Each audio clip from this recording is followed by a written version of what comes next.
What is up, everybody? It is me, YemmytheFerret, here with another episode of YemmyCast, episode number 40, or, 40, whatever, episode number 40. It's been a wild ride, changes happening to the podcast steadily. I got a new feature that if you're looking at the video portion of the podcast, should garner a few laughs, maybe, hopefully.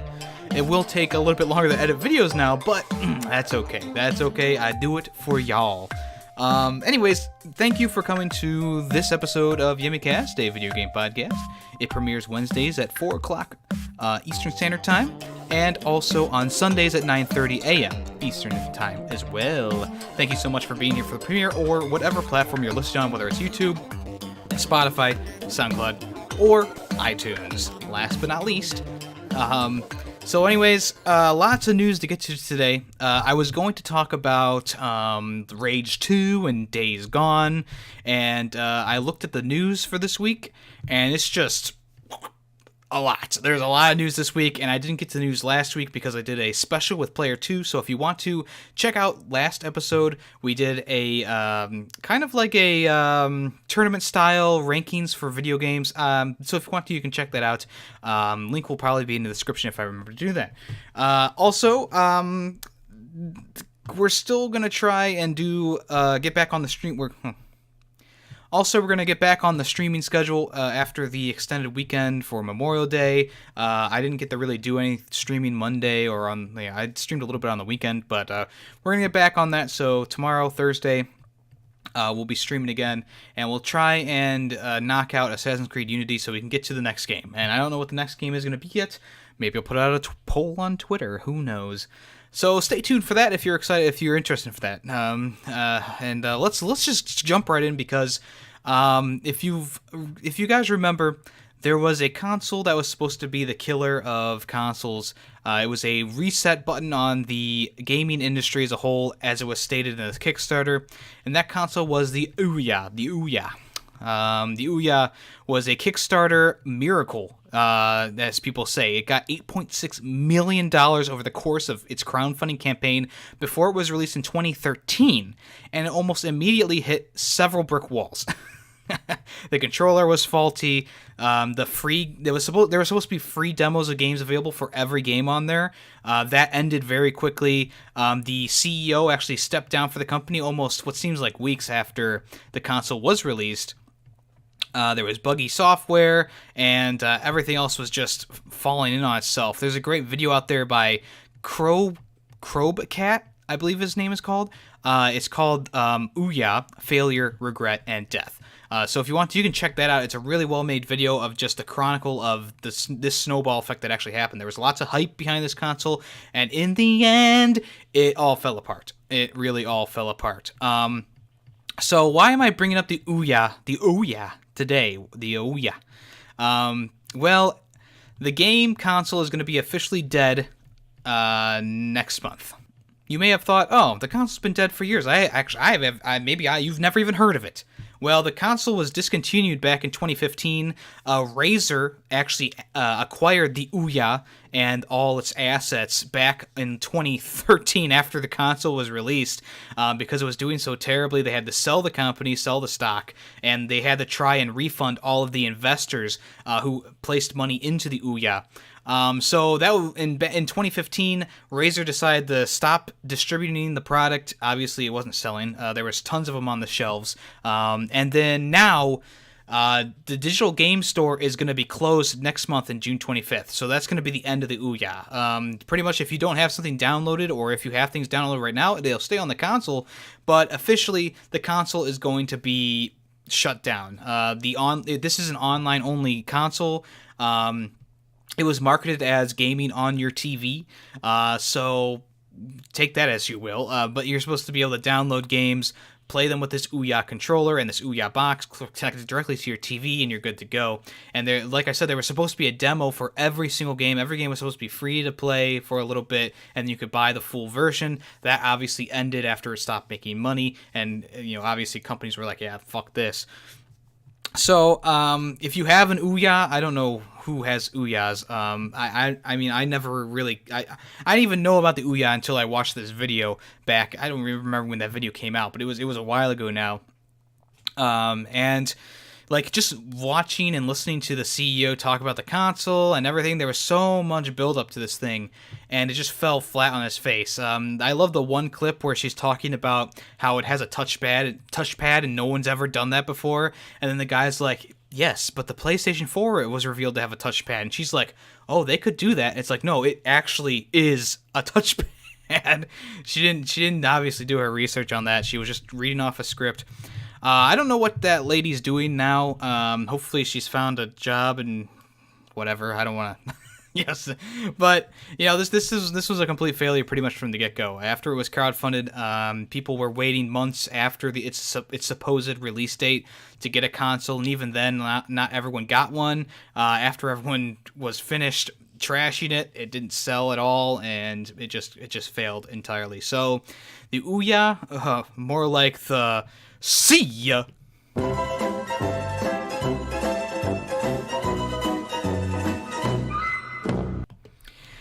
So pretty much, if you go on eBay or something like that, you can still buy them. Most of them are being sold for around $30. There's one that comes with 3 controllers that's at $25 right now. There's just so many of them just listed for sale. Obviously, people are just trying to get rid of them, and I mean, this one guy's asking for $135, $285. Yeah, right. I don't even think this will become a collector's item. Like, sometimes these old things will become collector's items, but this is obviously just going to be something that maybe the oddball person is going to be like, I want to, see what that's all about. But other than that, I don't feel like anyone's going to want this. Now, the specs on this thing, it literally is made with cell phone parts. If you know what a Raspberry Pi is, the Raspberry Pi is more powerful than this console, which is funny to think about, because the Raspberry Pi is like something you can get for like, $50 off of eBay, and you can pretty much program your own, own stuff on there. There's sites where you can download like N64 packs that have like, the whole category of games and catalog. What am I saying? Catalog of games. And this thing was whatever games were on the online store was what you could download, and that was it. You couldn't download anything else. They said like there was a bunch of like promoting stuff, like, oh, thanks for the new generation, whatever. Those little it's all just cringe, to be honest with you, and it all just fell on top of itself. So Ouya, yeah, it's gone. There's going to be no more support for it after the 25th of June, and it will always pretty much be remembered as a failure, to be honest with you. I don't think that this was a good. I don't think this is a good example of a micro console trying to break into the mainstream media, because this was like just from the get go.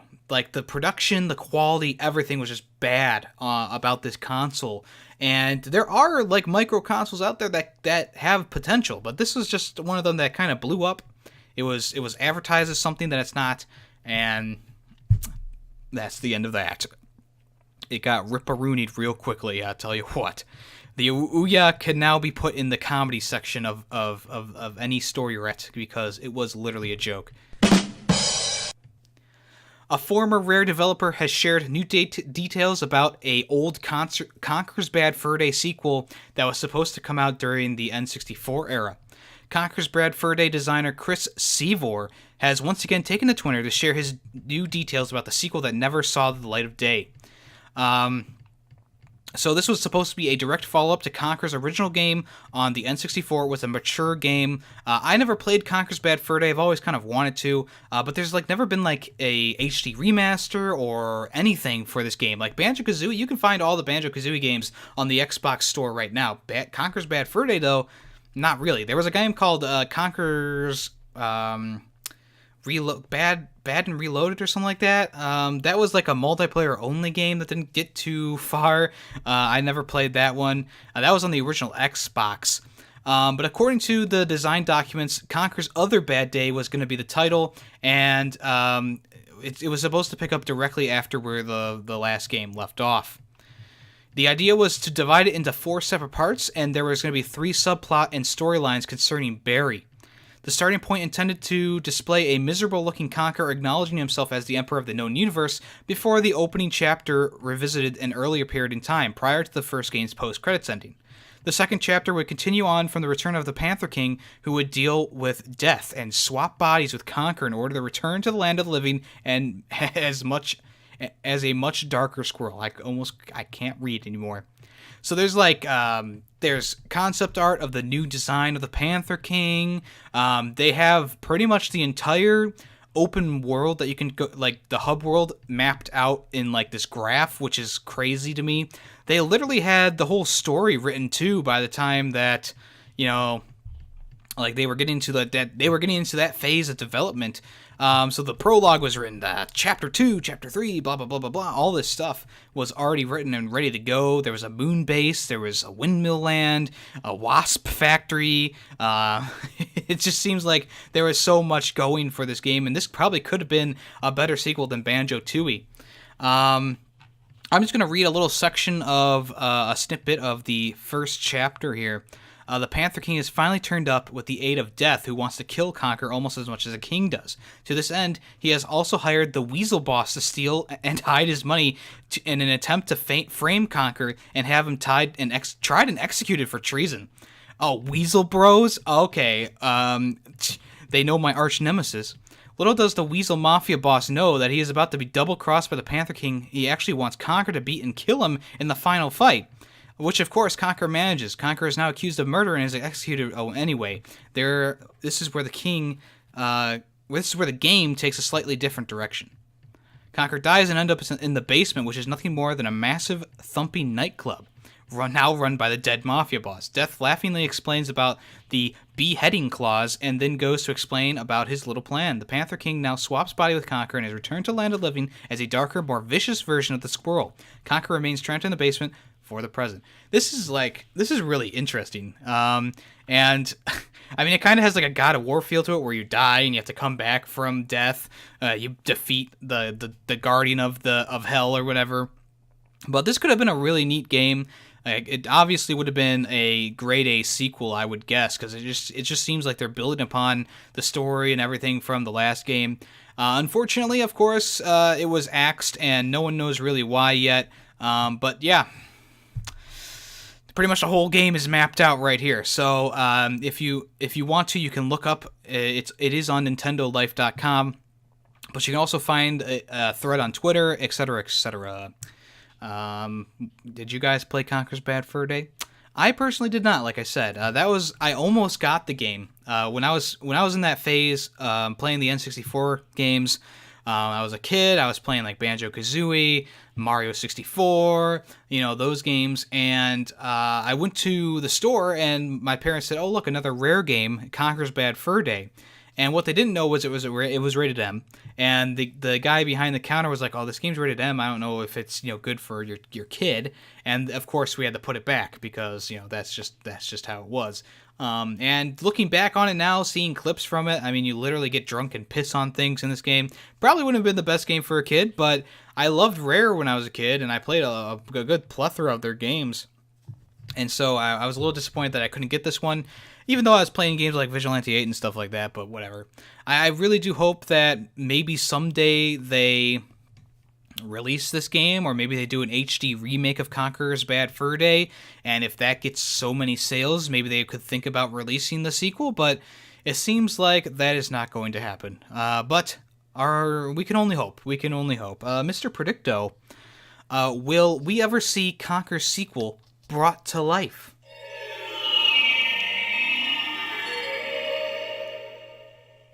It is best not to say now. Oh, the future is uncertain, that is for sure. In the same vein as, remakes and stuff like that, a Star Wars Rogue Squadron HD remake has been built in the Unreal Engine 4. And it's an unofficial game. It's made by some fans of the Rogue Squadron series. I myself love the Rogue Squadron series. Rogue Squadron 1 is a great game, and we're going back to this conversation about should they do remakes, should they do blah, blah, blah, blah, blah. Me, personally, I was really hoping that EA would do another Rogue Squadron game. Like, just, make the flight controls like Battlefront, and we're good to go. because I love these games. Rogue Squadron 1, 2, and 3, even though 3 was a little bit less than 2 and 1, it was still a great game. And Rogue Squadron 1 is available on like Steam and stuff like that. The only problem is if you don't have a controller or something like that, you're gonna be having a bad time. And also the camera likes to zoom in and out randomly, and there's a lot of fog, so like it can't really load in the levels as well. So there are some problems with it, which is why there really should be like an HD remake. And if the Steam numbers don't lie, people have been buying it, and people are playing it still. Me, I actually when it was on the N64, I remember playing this game. And I remember getting to that level with the Millennium Falcon that comes in, and there's like AT-ATs. It's the first one with snow speeders, and you're in like Corellia, I think it's called. And I remember not being able to complete the level because I didn't know how to shoot off the tow cable. So essentially, once I learned how to do that, I literally burst into tears, and I was so happy that I beat the level. I got through the level. I learned how to do the moves. Rogue Squadron is an interesting game because literally there's one level that just skyrockets the difficulty. There's a second level where you use a snow speeder and you're going to this like AT-AT factory, and it just skyrockets the difficulty so much. I mean, you're using a ship that doesn't have a lot of maneuverability. There's a lot of hard hitting turrets, and the AT-ATs of course hit you pretty hard, and it's hard to dodge that kind of stuff. Even nowadays, when I go back and play it on my PC or on an N64, it still gives me a lot of trouble. It's one of those levels that really defines, your play style. If you can get through this level, damn, good work. Especially when I was a kid, I could get through it. Why can't I get through it now? We'll get to that. There's still a Y-Wing level coming up that is even harder, I think, than this one. But anyways, there's a whole video out now called Rogue Squadron HD Remake in Unreal Engine 4, and it's going to be the Jade Moon level. And the Jade Moon level was a great level. I like this level. I played it recently. It still holds up really well. But the screenshots and the video itself look really, really good. Of course, I don't think the sound's synced up correctly. I think something got off with the sound. But this is a really cool fan-made thing, and I hope that like they release it, maybe give it to us. But I doubt that Disney will let it stay up for too long, or whoever owns the rights to this game will let it stay up for too long. It could be cool if we just got like a direct port of the original Rogue Squadron games. Update the graphics, update the software. Get the controls on point. But we'll see. Apparently, similar to the Turok games, there's just minor tweaks that they would need to do to release them on this generation of consoles, just as an HD port. Like, it doesn't even need to be a remaster. I'm okay with an HD port. The first game, of course, like I said, is still available more widely spread than Rogue Squadron 2 and 3. Pretty much Rogue Squadron 2 and 3 are only available on the GameCube. And you can go to a used store, go on eBay and find them, but you're not going to be able to find them like at a normal GameStop or anything like that. So this is cool. It looks awesome. Unfortunately, of course, it's not available for you to get or anything like that. There's just a video out right now, and it makes me long for a remake of the original Rogue Squadron.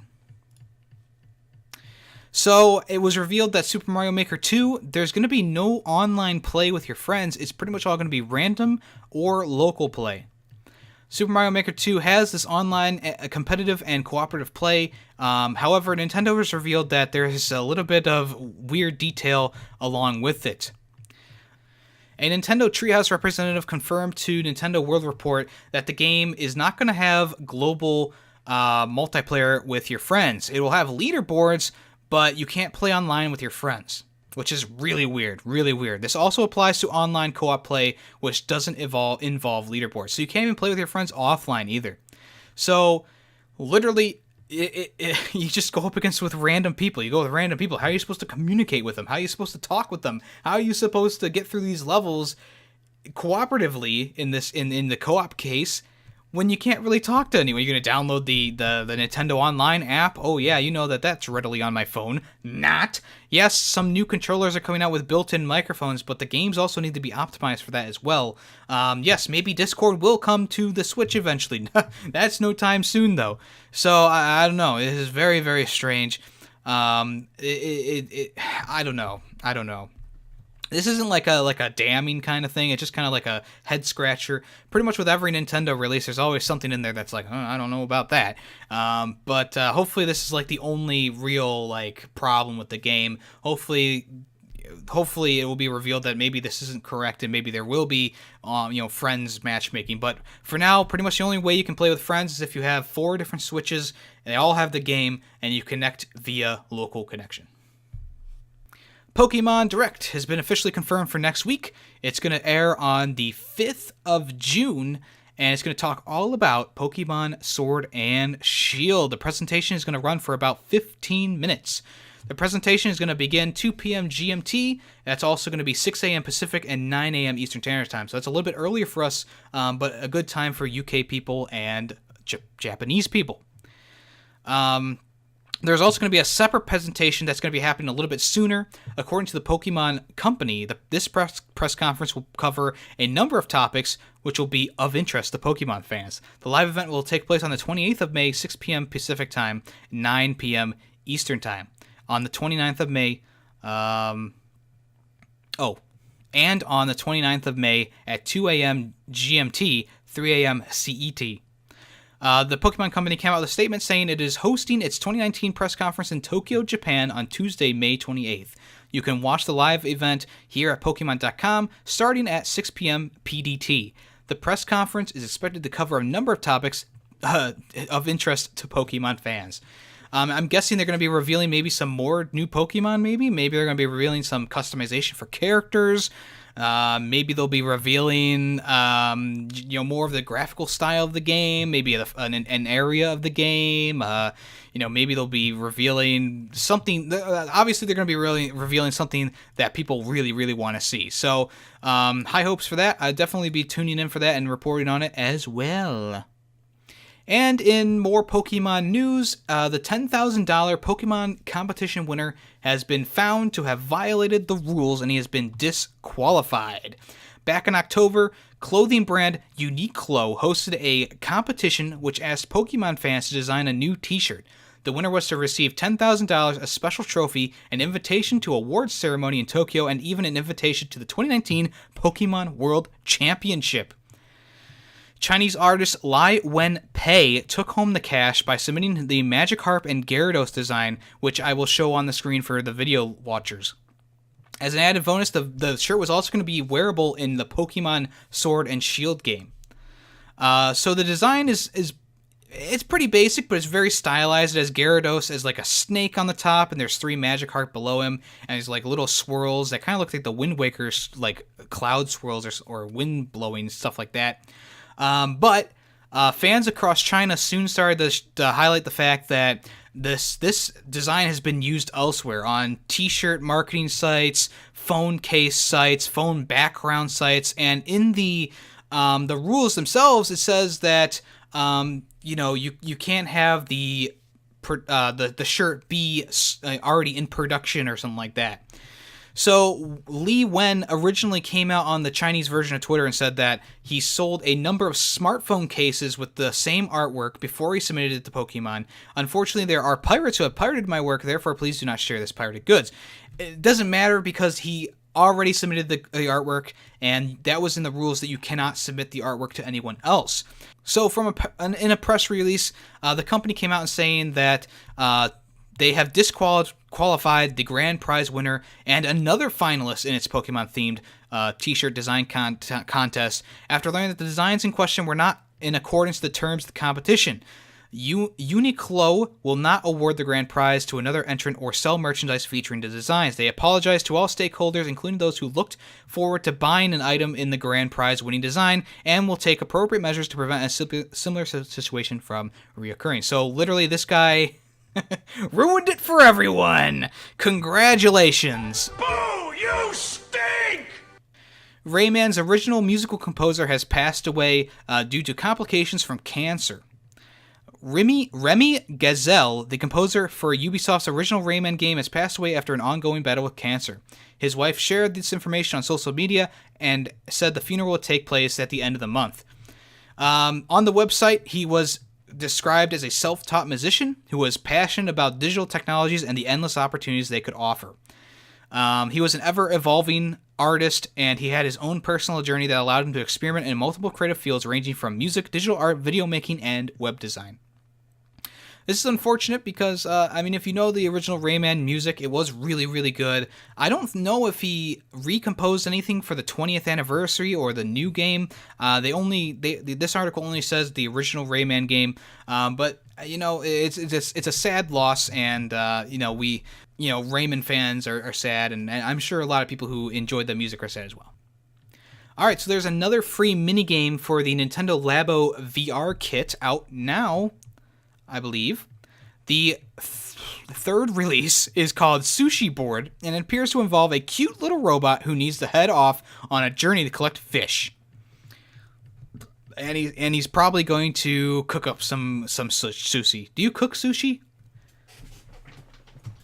Hey, Amanda. Yeah? Do you cook sushi? You can. Okay, thank you. It's confirmed you can cook sushi. So if you own a Labo VR kit and you want to check out the games for yourself, you could do so by heading to the news section of the Nintendo Switch home screen and press Y to open up the channel list, then find the Toy-Con Workshop channel. So I haven't seen any footage of this game. It's probably just like a simple like motion controlled thing where you're looking into the VR set and guiding the robot into the fish. But I'm sure there will be a review or something up very soon. DC Universe Online is finally coming to the Switch this summer. So this comes around. This announcement comes around after the Marvel Ultimate Alliance 3 reveal. So DC Online actually originally launched back in 2011, and it was a free-to-play MMO game with players who can create their own unique character and buddy up with people to fight against the DC world. Since its release, the game has been changing and expanding, but it hasn't come to the Switch yet. Developer Daybreak Games has confirmed that small changes have had to be made to get the game on the Switch. You won't be able to enjoy crossplay with other platforms, but you will have access to the game as a whole. The game's executive producer, Leah Bowers, explained how the Switch version will still play a vital role in the community as a whole. It's very important to me that all of our communities stay the same and up to speed. I didn't want the Switch to be in a book all to itself. I wanted the other communities to benefit from the improvements that we were making and vice versa. DC Online's creative director, S.J. Mueller, also shared the following. It doesn't matter what level you are, just press the button and suddenly you're in Gotham, where everything is happening. On the Switch, fans get to try it again for the first time. There is no release date yet for the game to release, but we'll probably see it around the time that Ultimate Alliance 3 comes out. Maybe before, maybe after, we shall see. DC Online is okay. I remember playing it for a little bit. I created like a Bane-like character, and I messed around with it, but I wasn't really into it. I'm not really into the free-to-play MMOs, to be honest with you. A lot of them just feel a little bit cheap to me. Feel like a cash grab sometimes. But don't let me put you down. If you want to download this game, it will be available eventually, probably at the end of the summer. Alright, so the Mario Kart Tour beta test details and images are already leaking online. So there was a beta for the Mario Kart cellular app. Do I sound old? The Mario Kart cellular app! So the Mario Kart Tour beta has been released to a few select people. There's people who leaked the photos online and leaked gameplay as well. It literally looks like it's going to be another one of those games where you press one button and that's it. I think you move your phone in order to maybe drive, but it looks like it's going to be another one of those Mario Run type things. There's a whole bunch of favorite characters appearing in this one, including Mario, Luigi, Peach, Daisy, Toad, Toadette, Rosalina, Waluigi, Baby Peach, Baby Daisy, Baby Rosalina, Metal Mario, Larry, Lemmy, Ludwig, Dry Bones, and Dry Bowser. Jesus Christ!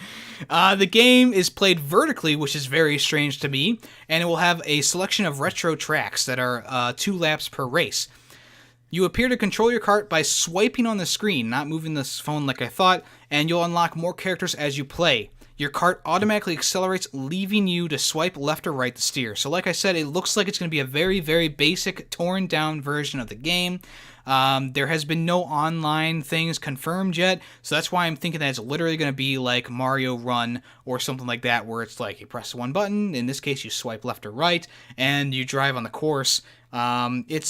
This is going to be interesting to see how it goes. Obviously, there's a little bit of cart customization. One of the screenshots shows that Shy Guy has a airplane cart with a black glider. It also shows that Luigi's using a mushroom Mario Kart with a rainbow glider. There's also one with the flower and stuff like that. So more details will need to come out, of course. We'll need to see some actual gameplay, but for now, it's just some photos and these people's first-hand experiences. Citizens of Earth is being mysteriously removed from the 3DS eShop in Japan. It'll be available until the end of the month. So Citizens of Earth will be removed from the Japanese 3DS store at the end of the month. People are speculating that this will also be removed from the American store as well, but that's, of course, will be seen. The reason for removal has not been provided yet. The game was originally released in 2015 on both the 3DS and the Wii U, and it drawed inspirations from the Earthbound series. It's unknown if the game will be removed from the 3DS eShop in Europe and in North America, but only time will tell. Interestingly, this is not the first time the game has been removed. Apparently back in 2016, there was a homebrew exploit discovered in the 3DS version. It resulted in Nintendo immediately pulling the game down from the store, and this followed the local publisher Atlas re-releasing the game 2.5 months later. So if you want to download the game, if you want the game, you should probably go for it now before it's gone, especially if you are in Japan. You definitely want to download this. I mean, if you're interested in it. Like, I don't know. I've never played Citizen of Earth. I've seen it around. It looks weird. But, I've never played it. So if you want to, make sure you download it before it's gone. The Guacamelee 1-2 Punch collection has been delayed. It will now be releasing in August. Following up on the Hollow Knight news, where the physical release was pushed back, Guacamelee 1-2 Punch has now been pushed back to August. Instead of launching in May for $40, the physical distributor Leadman has now revealed that the game will arrive on the 6th of August due to some technical difficulties. Despite this delay, the 2-in-1 collection will include Guacamelee Super Turbo Edition and Guacamelee 2. It can still be pre-ordered at any store that you go to. The physical version will include, of course, both the games, the download codes for all soundtracks and DLC. There's also a double-sided Where's Juan poster, which is pretty funny. And there's also going to be an instruction manual in this as well, which is pretty awesome because hardly any game comes with an instruction manual these days. So in a press release, they further explain the details on why it was delayed. They say, we just wanted to let you know that due to unforeseen circumstances, the physical release of Guacamelee 1-2 Punch collection for Switch and PS4 has been officially delayed until August 6th.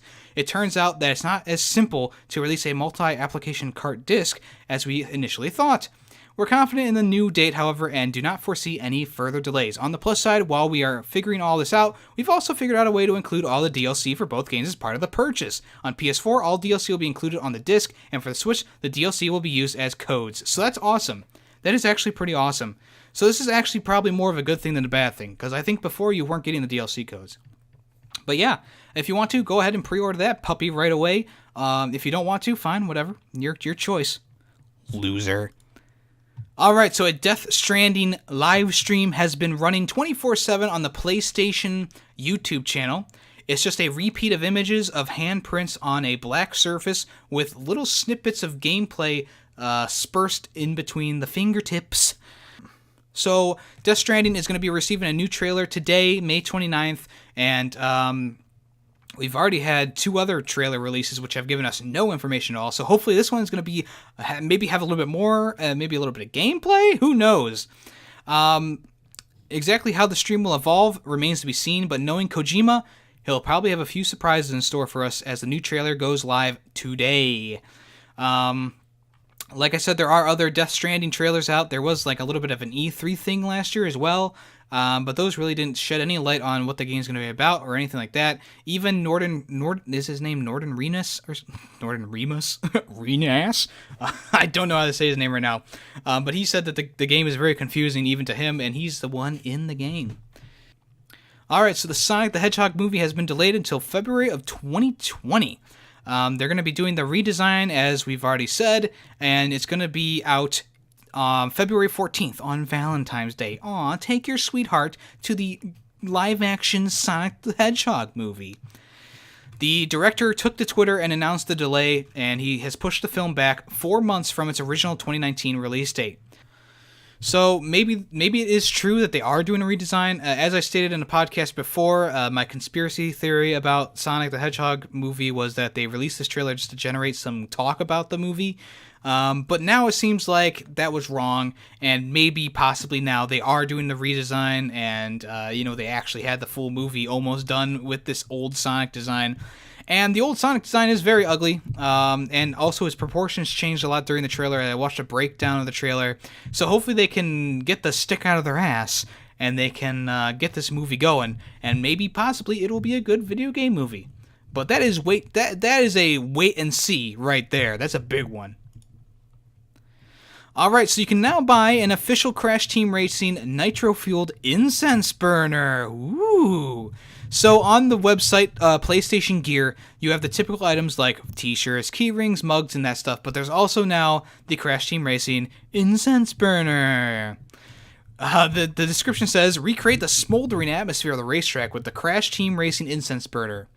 Place an incense cone under the engine of Crash's kart and watch the smoke rise from the twin exhaust pipes. Interesting. I actually, this is embarrassing. I actually used to burn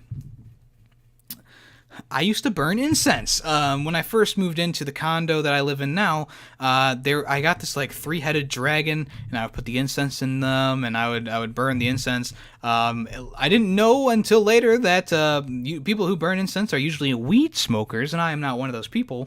I stopped doing that a while ago. It's probably been about 3 years now since I've actually burned any incense myself.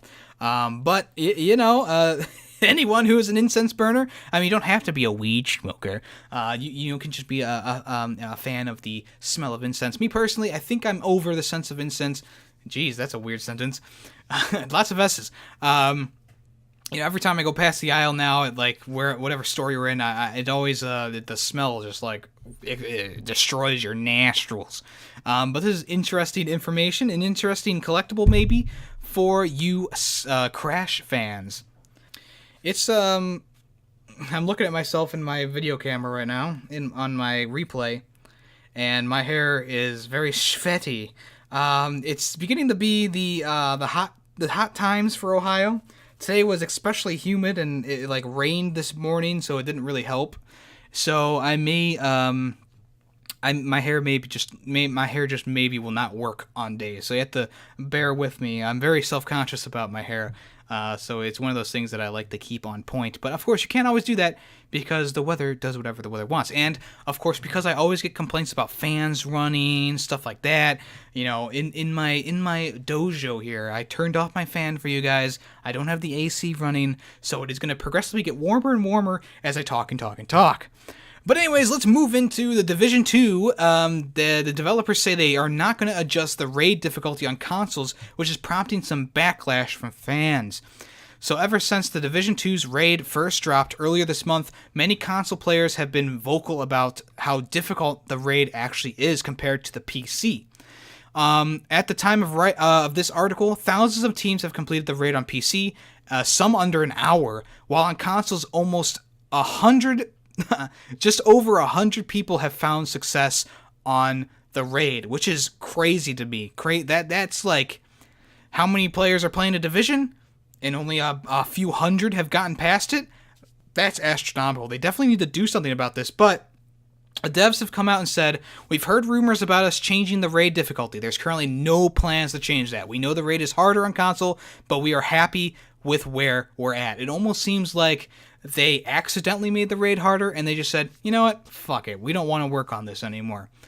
They're open to changes, but the community is giving us feedback that something is not how they like it. We're not afraid to do changes. At the moment, though, for the raid specifically, we aren't planning any balance changes right now.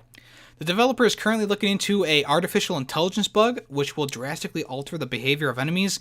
When me and my friend were playing this, shout out to Nick, we noticed the AI just is completely stupid. You'll be in a firefight with them, and all of a sudden the last guy will almost always run away, hide behind something, start running away even more when you try and chase him. The AI in this game are really dumb. A lot of them will assume the T-pose once they die, which is really annoying if you're in the middle of a firefight and you're shooting a guy and you're like, why isn't he dying? Well, he's in the T-pose. So hopefully they get this sorted out. I personally have not played the raid. I don't really play raids at all. Destiny, Division, anything like that. I've never really played a raid because it's not really my cup of tea.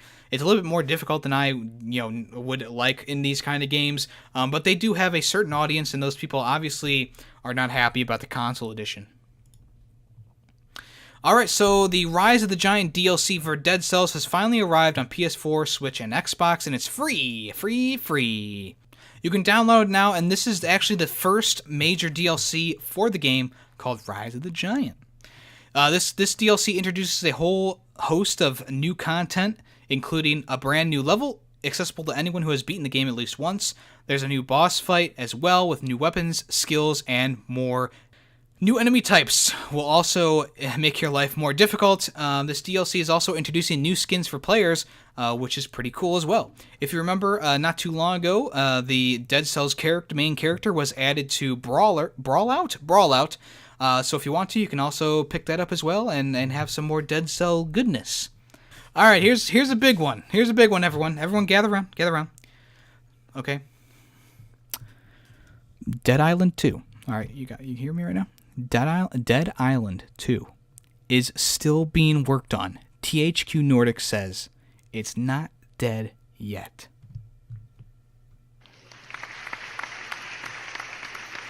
Years we have waited for Dead Island 2. No, it's not the most popular game. No, Dead Island 1 and Riptide were not the best reviewed game. Yes, the remasters of Dead Island 1 and Riptide were good. No, the voice acting still isn't good. No, the animations still aren't good. But yes, the games are improved, and it's been announced on THQ's investor conference that they had that Dead Island 2 is still on the ballot for games that are being worked on, along with Shenmue 3, a new Monster Jam game, Wasteland 3, and a game called Wreckfest.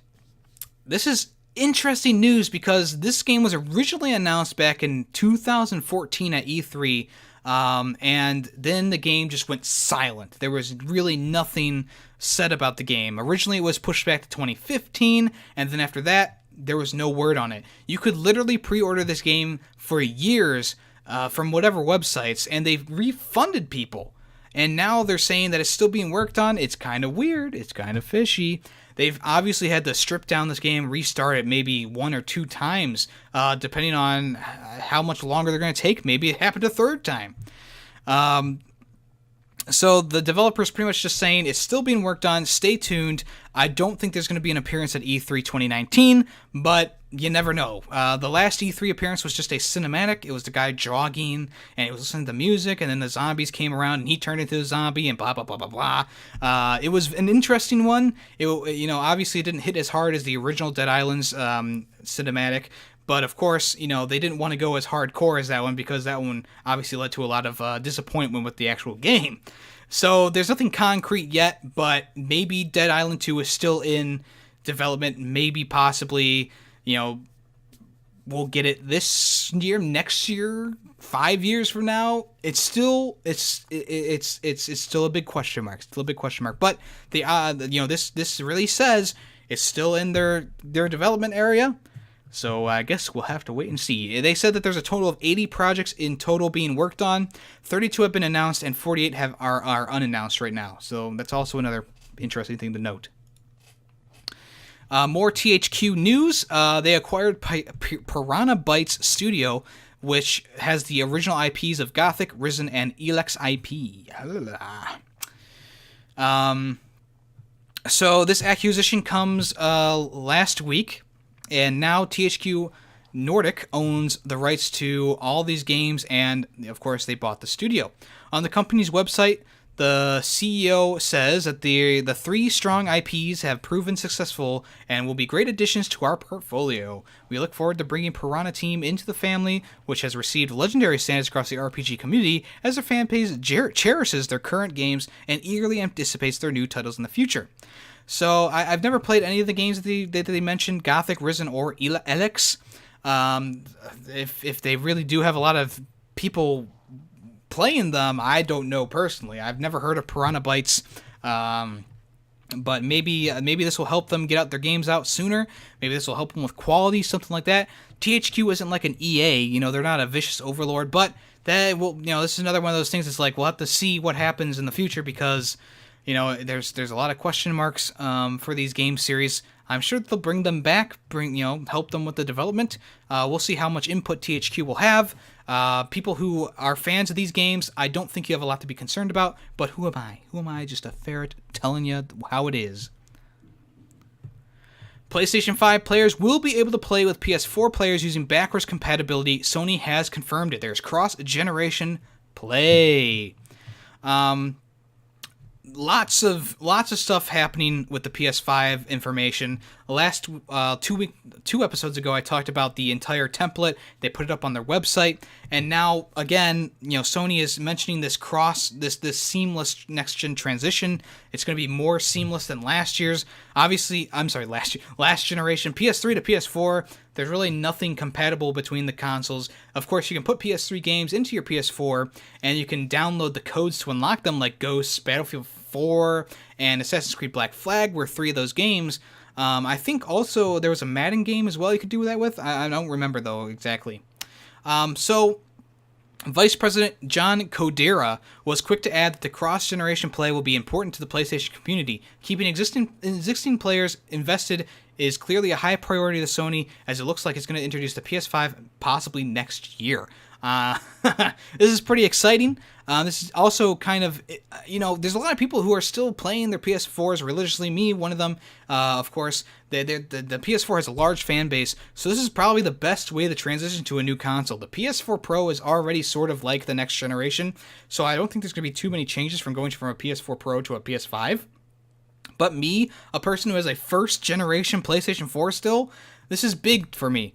Am I going to buy the PS5 right away? Probably not. I'm probably going to wait a little bit. Obviously, it's going to sell out like wild. Wild. It's going to sell wild. It's going to fly off the shelves.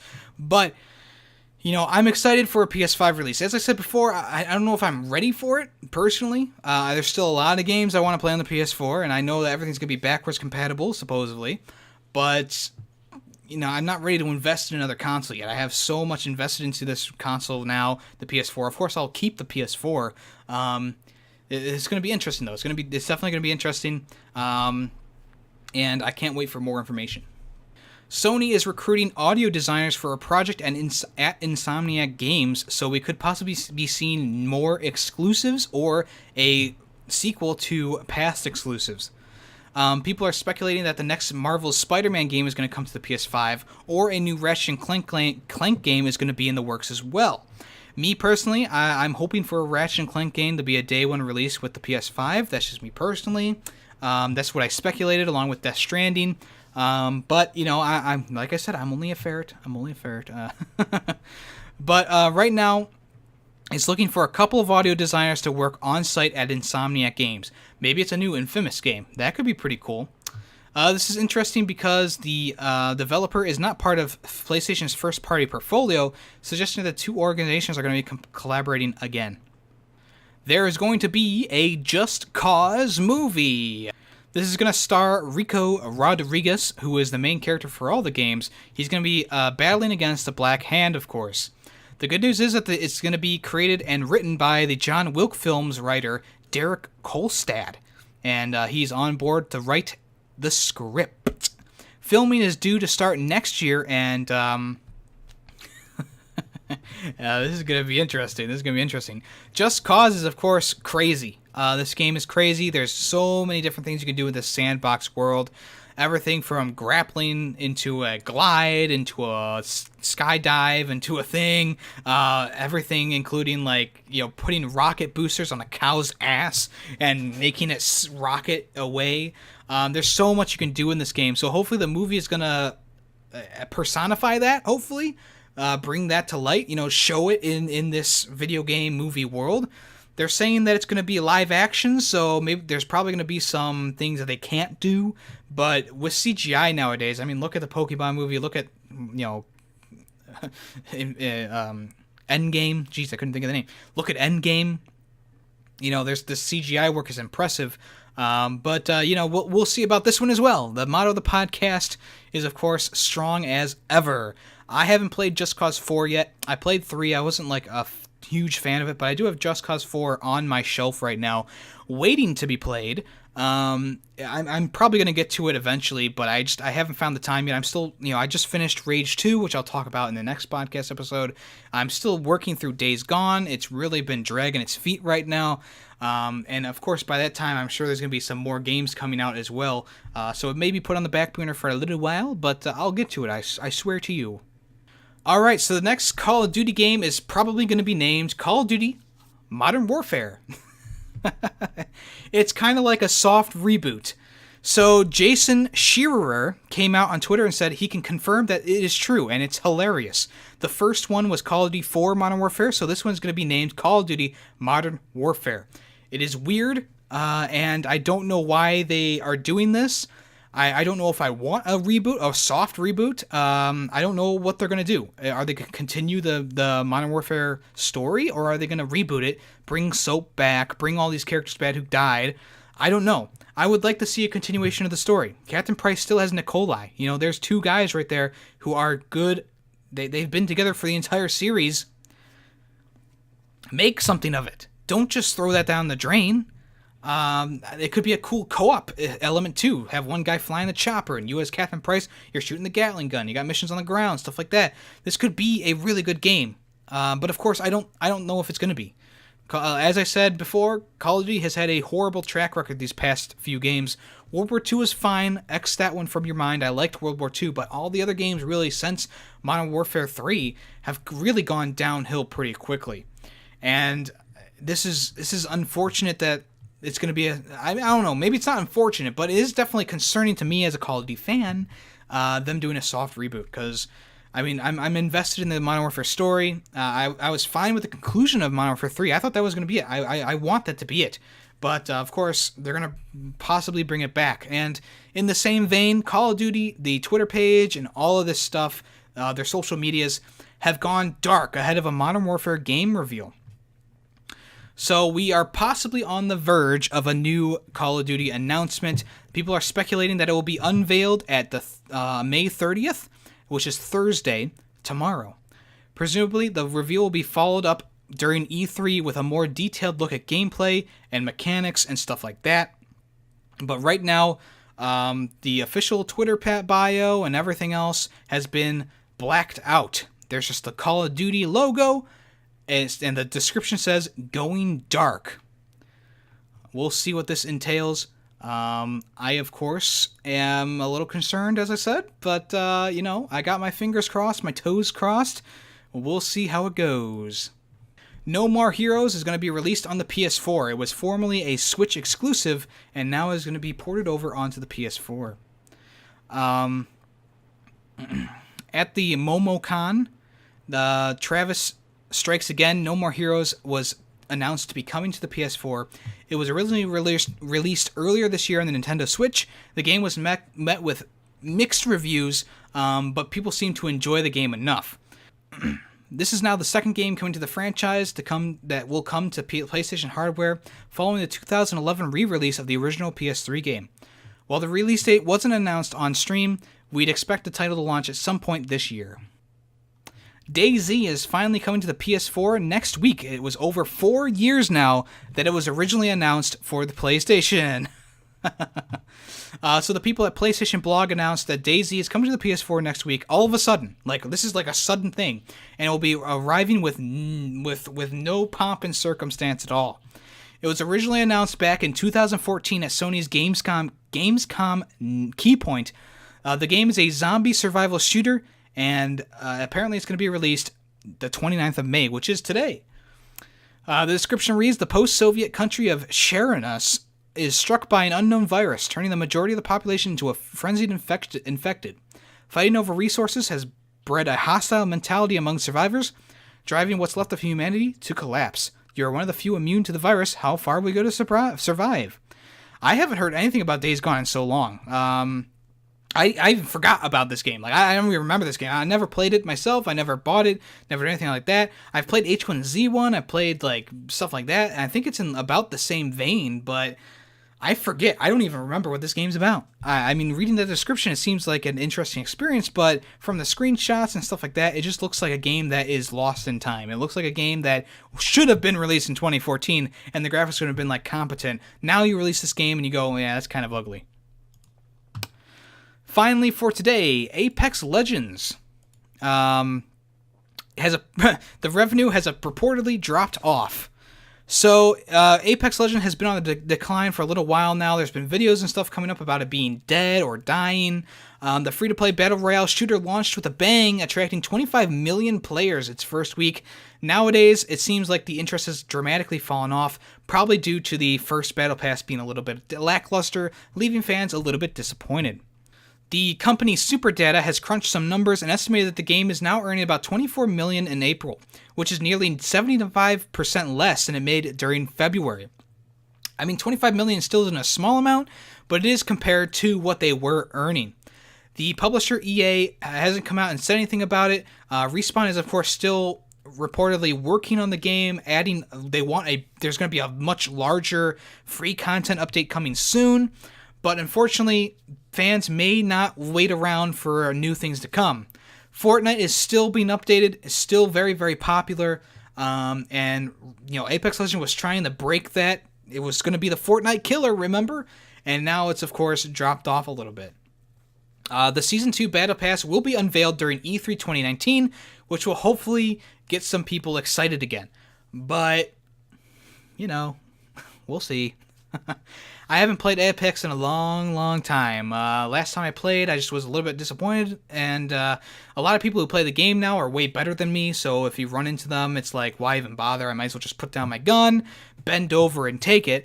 I just haven't had fun with the game. I've had my share of wins, I've had my fair share of fun times, but really all that I want after playing this game is a Titanfall 3. That's really all I want. I would love to see these characters fleshed out in a Titanfall game, but of course they put out the Battle Royale instead because, one, it's probably easier to do, and two, it's a big thing at the time, and it doesn't have enough differences to make it stand out from another Battle Royale game like PUBG or something like that. And as I reported before, Fortnite actually took some stuff from Apex Legends, like the revive system and stuff like that. So I don't know if it really has its own identity still. I think it hasn't really updated enough. It hasn't changed enough to keep people interested in it. And of course, like I said, the Battle 1 Season Pass, even though I didn't find it too disappointing, a lot of people thought that it was a big disappointment, and they didn't want to buy it. And of course, the numbers went down, the player base has gone down, and stuff like that. People still stream it, people still are having fun with it, but it might be on the downfall right now. So hopefully, this E3 presentation will put it back on its feet, get people interested in the game again. Maybe we'll see a new map coming. Obviously, we're probably going to see a new character. But, of course, it's all in question right now as we see the numbers have dropped off significantly. Like I said, I haven't played Apex Legends in a while. I think the last time I played, I got one shot killed by the Peacekeeper, and I was done with the game. A lot of disappointment and anger comes from this game for me. At the beginning of its life cycle, I was great at this game. I was running around having fun. I knew the combat system because I played Titanfall 1 and 2. 2 I played a lot. I loved 2. It got my Game of the Year it came out. It was that good. Yes, it was that good. I know people are like, just another shooter. It wasn't. It was something special to me, and the multiplayer was fun. We'll just have to wait on this one. We'll hold some speculation thoughts. Hopefully, by the time E3 rolls around and we get this presentation, some questions will be answered, and hopefully they'll garner some attention and continue working on the game, and hopefully they'll learn some lessons from this initial, drop off of players, and hopefully they'll, do some more with the game that they haven't done before. And that about does it for this episode of YemmyCast. I know there was a lot of information in this one, a lot of stories and news to cover. It was fun. My voice is starting to strain a little bit because I've been talking for a while, but thank you so much for joining me. If you're here for the premiere, I appreciate you. Thank you for joining and chatting with me and all that stuff. It's really a great time. If you're not here for the premiere, that doesn't matter. I appreciate you no matter what. No matter if you're listening on YouTube after the premiere, Spotify, SoundCloud, or iTunes. Remember, the podcast does premiere on Wednesdays and Sundays. Wednesdays at 4 p.m. Eastern Time and Sundays at 9:30 a.m. Eastern Time. The podcast is available on the same day on all other platforms. So if you miss it in one place, it's going to be in the other place waiting for you. Have fun with the rest of your week, guys. Hopefully you play something fun. If you're playing DayZ Gone or Rage 2 or something like that, let me know in the comments how you feel about it. I'm going to be talking about Rage 2 a little bit more in depth on the weekend episode. I'm going to lock it in tight. All other comments can be directed towards my hair. It does look rather dumb right now. I'm sweating up a storm, and I'm going to turn on my fan right after I'm done with this because, whoo-wee, it's just smoking in here. Anyways, as always, I am YemmytheFerret, and this has been another episode of YemmyCast, a video game podcast.